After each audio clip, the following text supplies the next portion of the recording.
Yeshua HaMashiach, Baraku. Scriptural Insights presents I am that I am. A grandfather brought his granddaughter to a science fair. They visited the technology and entertainment tent, and thought the history of television section particularly interesting.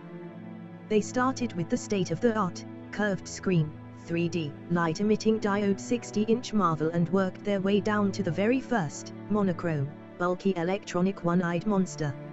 As they started to depart, the granddaughter tugged at her grandfather, and stated, "But we are not done yet."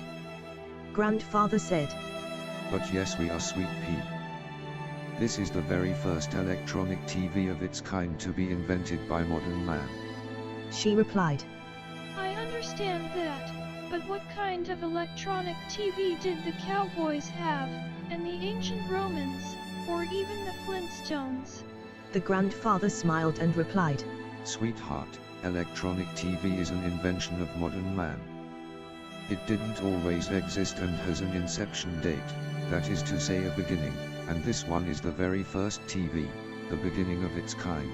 She replied, "I understand that, but what kind of electronic TV did the cowboys have, and the ancient Romans, or even the Flintstones?"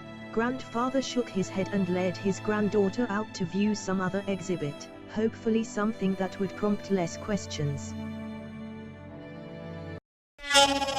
So, what is the analogy between the granddaughter's question and that posed by modern man? Yeah, but who made God? The answer is simple. Just as TV is an invention of man, and didn't always exist, who made what, likewise, is an invention of God and it too didn't always exist.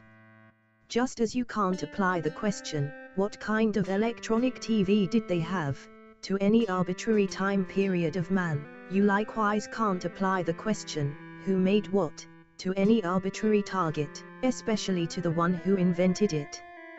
He had to be there already to conceive it. Get it? The fallacy is to assume that who made what always existed. If it were true, which it isn't, then you can apply it to anything that follows, even God.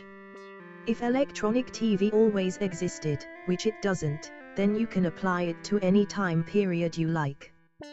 But you can't in both cases, because they are both contrived concepts, and then made to materialize, with a beginning, or inception dates. The challenge then, is to divorce from our minds, just as the granddaughter couldn't divorce from her persistently stubborn mindset, that an idea can't precede the mind that conceived it. It would be like putting the cart before the horse. Get it?